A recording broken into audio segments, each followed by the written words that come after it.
Et ce que je tiens à vous dire pour commencer, c'est que je ne viens pas vous voir pour me faire plaindre, pour vous dire combien a été dure la vie des femmes à Auschwitz, pas du tout.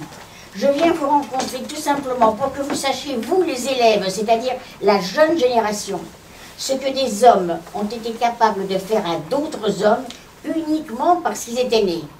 Ils étaient nés juifs, ils étaient nés tziganes, ils étaient nés slaves aussi. Vous savez, c'était pas la guerre, c'était pas un conflit, c'était uniquement parce que l'Allemagne hitlérienne, le Troisième Reich, avait décidé d'éliminer les juifs d'Europe ainsi que les tziganes. Il n'y a rien à comprendre, c'était comme ça, il faut tout simplement que vous notiez ceci. Voilà.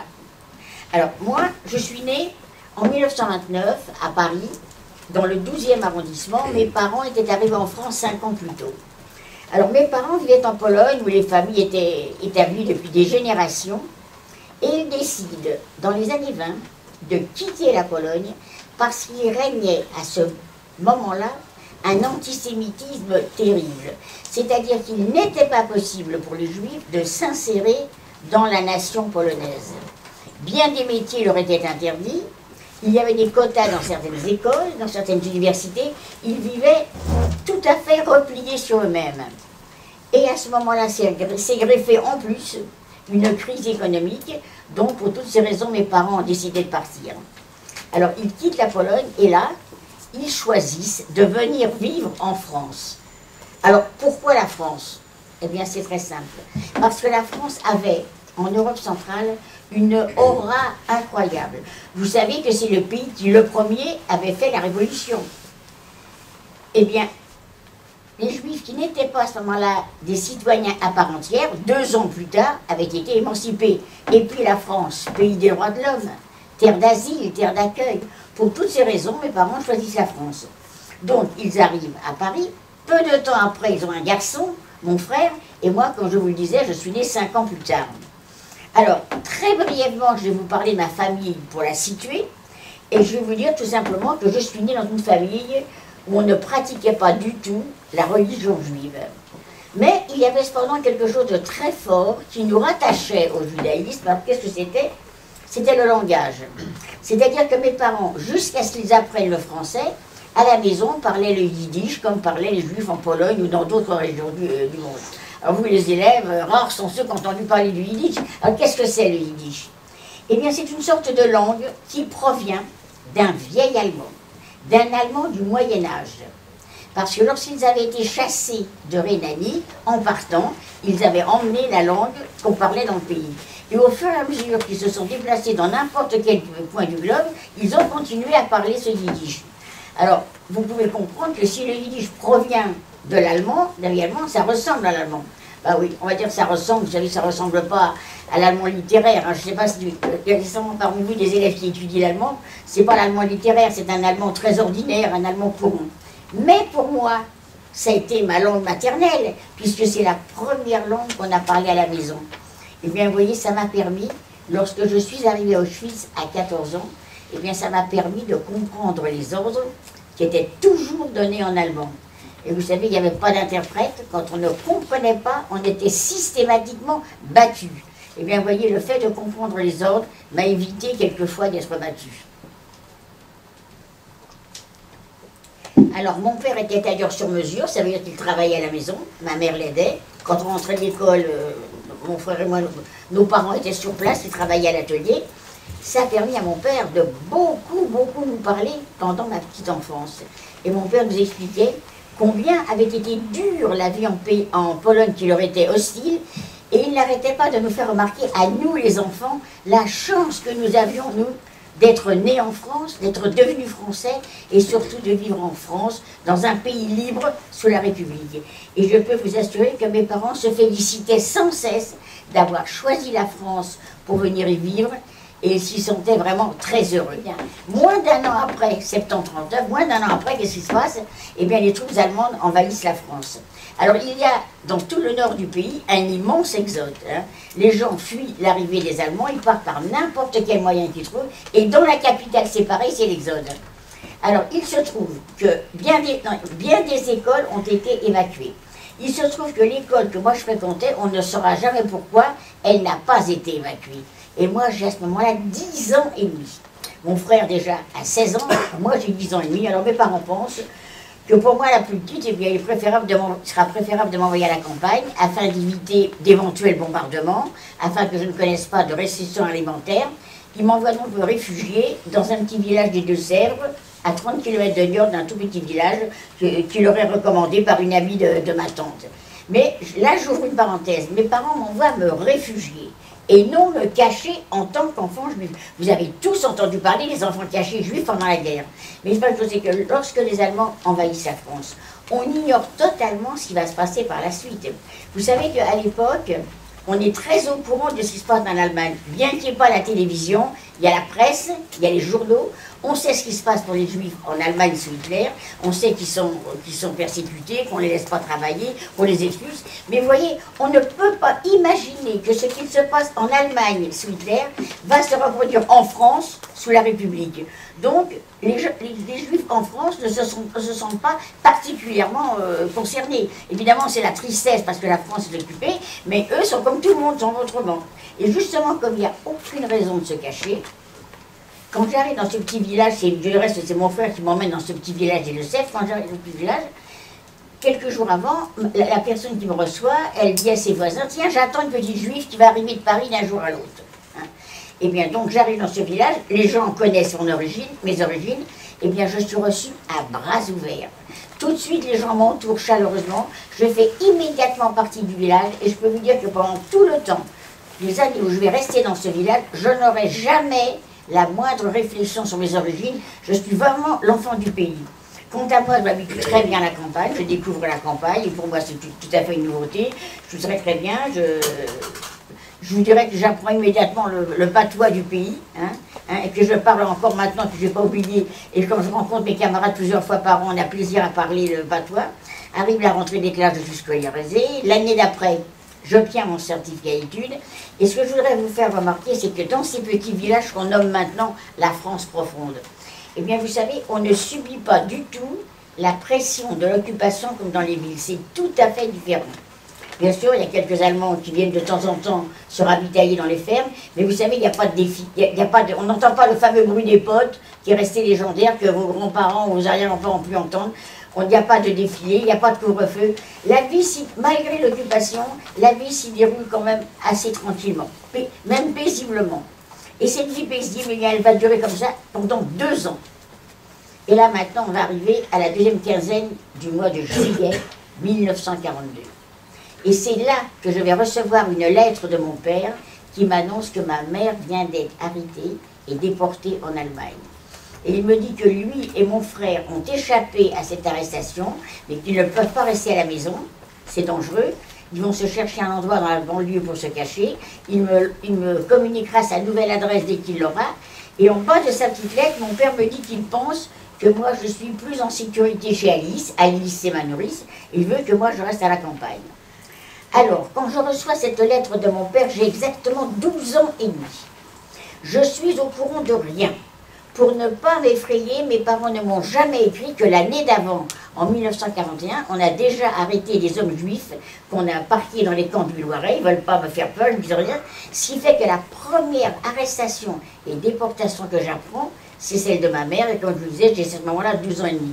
Vous imaginez du choc que c'est pour moi. Ça, c'est carrément le ciel qui me tombe sur la tête.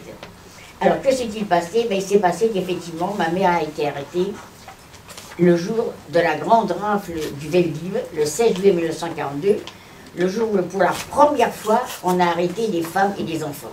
Je l'ai dit, l'année d'avant, on a arrêté des hommes, mais là, on avait arrêté aucune femme. Et là, en 1942, on arrête donc des femmes et des enfants. Eh bien, la veille du 16 juillet, qu'est-ce qui se passe? Le 15, on a consigné dans la cour de la préfecture de Paris un grand nombre de policiers. On leur a donné des listes.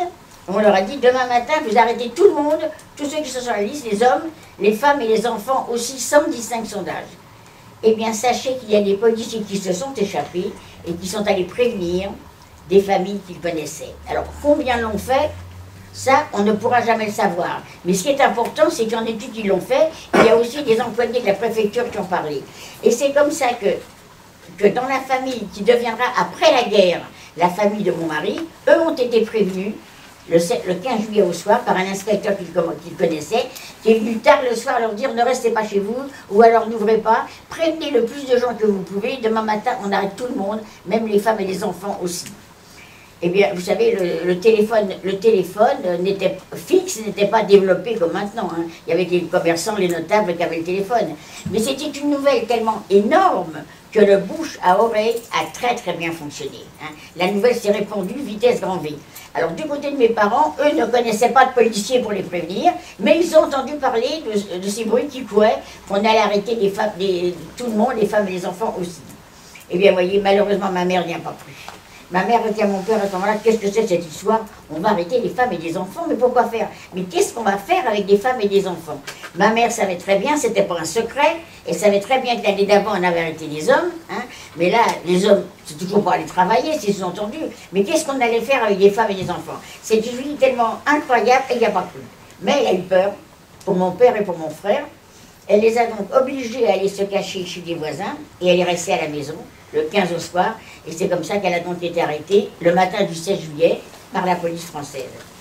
Alors, comme je vous dis que le bouche-oreille a très très bien fonctionné, on peut dire que c'est à peu près la moitié des gens qui ont été prévenus, qui ne se sont pas trouvés chez eux, qui n'ont pas été arrêtés.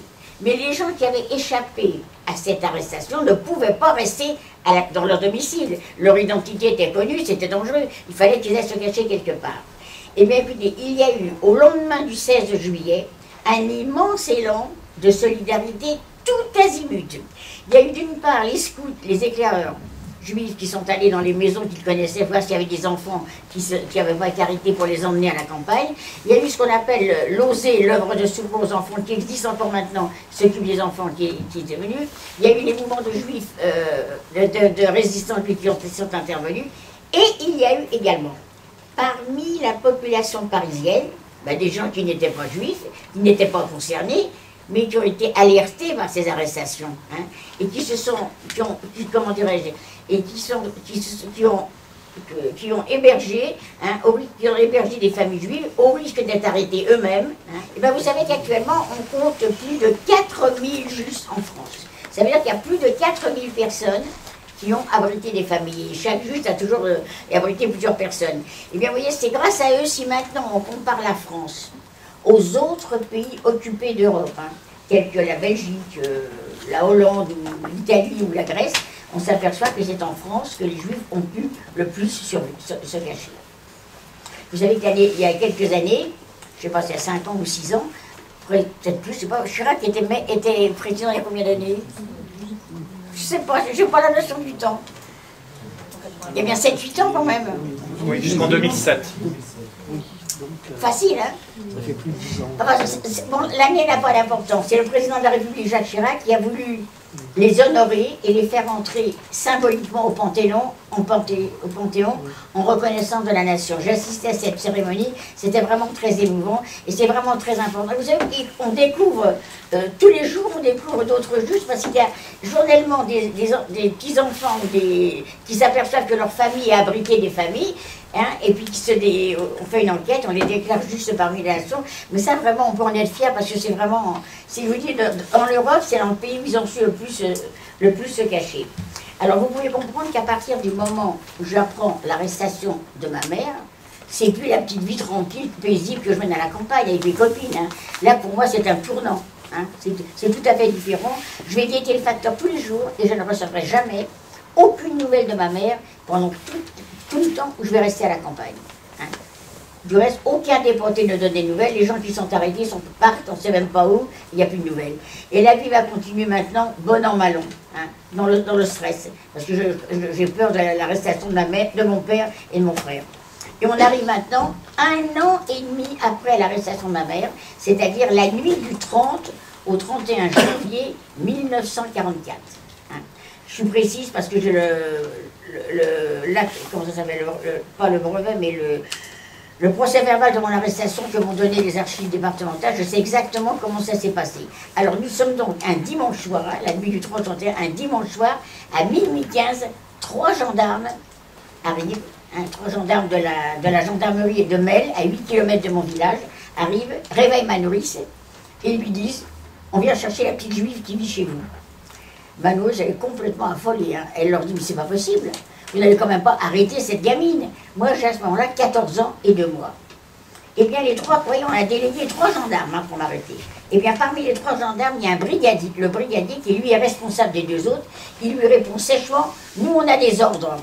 Si on ne la trouve pas, on prend votre mari. Alors, elle vient dans ma chambre, on habite une petite maison, une petite ferme de plein pied. Au bout de la maison, il y a ma chambre. Elle vient dans ma chambre, elle me dit, les gendarmes sont là, ils sont venus pour toi. Et ils ont tenu de chercher. Et ils ont dit que si on ne te retrouvait pas, on emmenait Paul. Paul, c'est son mari. Je peux vous dire que la pensée, ça va extrêmement vite. Hein. Pendant qu'elle m'explique ça, j'ai immédiatement réalisé que dans ma chambre, il y a une autre porte-fenêtre qui donne sur le jardin. Je peux me sauver par cette porte-fenêtre sans être vue par les gendarmes qui sont sur le devant de la maison. Aller chez n'importe quel voisin d'à côté, m'ouvriront parce qu'ils m'estiment bien. Mais quand elle me dit qu'on menace d'arrêter son mari si on ne me trouve pas, pour moi, il est absolument hors de question, impensable, de laisser arrêter son mari à ma place. Donc je baisse les bras, puis je dis, ben, je ne peux rien faire, je reste. Alors, ma nourrice revient, elle est en train de parlementer avec les gendarmes, elle revient et elle me dit, les gendarmes m'ont demandé que tu emmènes du linge de rechange pour quelques jours, et à moi, ils m'ont demandé que je prépare des vivres aussi pour quelques jours. Alors, on est en plein hiver, je prends un ou deux tuches, un petit baluchon, ma nourrice qui fait ses conserves elle-même n'a pas de mal à trouver des vivres qui se gardent, mais elle s'en tient pas là. C'est elle qui va réveiller les voisins d'à côté. Alors, parmi les voisins très proches, habite son frère, et habite également l'adjoint au maire de la commune. Alors c'est un monsieur d'un certain âge, mais quand même qui a un charisme, qui s'exprime bien. Il arrive tout essoufflé, il discute avec le brigadier, et il lui donne plusieurs suggestions, puis il lui dit, mais enfin, vous pouvez quand même dire que vous avez eu un problème avec la voiture. Vous pouvez lui dire que vous avez crevé un pneu. Vous pouvez aussi dire que quand vous êtes arrivé, la petite, elle était déjà partie. Eh bien, vous voyez, ce n'est pas pour rien qu'on a envoyé 3 gendarmes pour m'arrêter. On a toujours pensé que s'il n'avait été que 2, ils se seraient probablement laissés convaincre. Mais comme ils étaient 3, l'un a dû avoir peur de l'autre, ils n'ont rien voulu savoir, et ils m'ont embarqué. Alors ils m'embarquent malgré les pleurs de ma nourrice et malgré tous les arguments du maire, ils m'embarquent dans la voiture dans laquelle ils étaient arrivés. Et où est-ce qu'ils m'emmènent? Eh bien, ils m'emmènent à la gendarmerie dont ils dépendent, à Mel. Alors il est déjà tard, les discussions ont duré longtemps, la nuit est bien avancée. On arrive à la gendarmerie de Mel, sur le pas de la porte, le capitaine de gendarme, il est là, hein, il est debout. Vous voyez, il a lancé un ordre de mission, il veut contrôler si c'est exécuté. Et le capitaine me fait entrer dans son bureau, me fait asseoir, et là, il commence à me cuisiner. Alors là, il n'y a pas d'autre mot. Il commence à me cuisiner pour connaître l'adresse de mon père. Alors si je vous parle de ce passage à la gendarmerie, c'est tout simplement pour vous expliquer combien le zèle de ce capitaine. Hein, non seulement on arrête une gamine de 14 ans, mais on peut en plus avoir l'adresse du père qui lui est encore en liberté.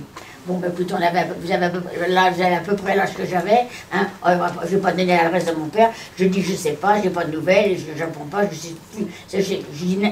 Je réponds pas, bien sûr. Alors lui, il ne m'a pas brutalisé, hein, mais enfin, il essaie de m'intimider au maximum. Puis à la fin, il me dit, mais enfin, quand même, ton père, il t'écrit.